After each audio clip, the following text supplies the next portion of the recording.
I'm Nito the GNTG and welcome to Raging G. Today I want to talk about a franchise that began in 1977 and goes strong until today. Until now, we have 9 movies with many more to come. Of course, you could read the title of the video and see that it's Star Wars. This franchise is one of the rare ones that many generations grew up with.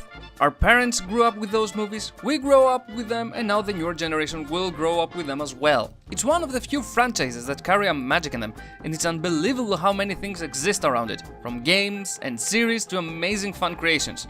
Of course, there are many books and comics. All those things created a huge amount of lore. In 2012, Disney bought Lucasfilm, the company behind Star Wars, and they announced and created many trilogies, expanding the world even more. Unfortunately, Disney announced that they will remove the majority of the lore outside the movies, since they want to control the expanded universe of Star Wars as much as possible. So they created 2 timelines: Legends, which is all the lore they removed, and Canon, that has all the movies inside it. Some shows like Rebels and the Clone Wars, don't confuse it with Clone Wars created by Tartakovsky. Also, it contains all the products that will be released from now on, including the comics. They do own Marvel after all.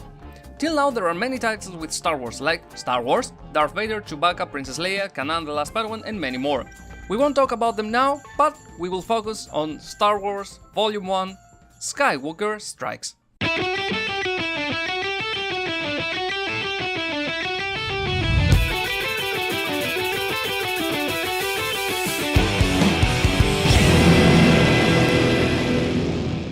This volume was written by Jason Aaron, with works like Wolverine and the X-Men, The Incredible Hulk, Weird World, and the award-winning Southern Bastards. The art was made by John Cassaday, that has won awards for Hellboy Weird Tales, Stunts in X-Men, Planetary, and many more. These two created something unique, since the comic managed to capture the magic of Star Wars. This is because the characters act and say things that the real-life characters would say if they would face the same situations. Also, the art is great, with many details to everything, from the backgrounds to the faces of the characters, who look like the actors, to the huge spaceships. I'm stunned with all those details in some panels, they must really take hours. Now, regarding the story. Unfortunately, there are a few issues.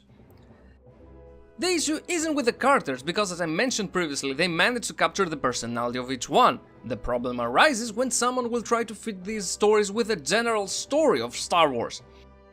With a new timeline, Disney has created a new department responsible for all the stories that they will release from now on. Something that shows with these comics, the movies, and every media they create from now on. So they can add all the info and details to every new piece of lore they'll create, and we won't have any weird incontinuities.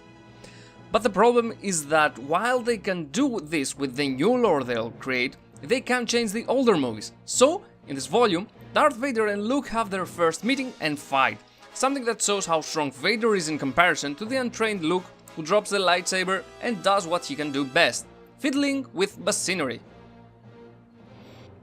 For a person invested in the continuity, these are moments that will leave a bad taste in their mouth. They take account of their characters and their histories, but they don't care that much about the issues that will arise later in the story. If you're more relaxed with continuity issues, it's a relatively simple and enjoyable story. The first volume shows Han Solo, Princess Leia, Luke, Chewbacca, C-3PO, and R2-D2 trying to destroy a weapon manufacturing factory of the Galactic Empire. There are many comedic scenes that have the same magic as the movies, and I've said that many times.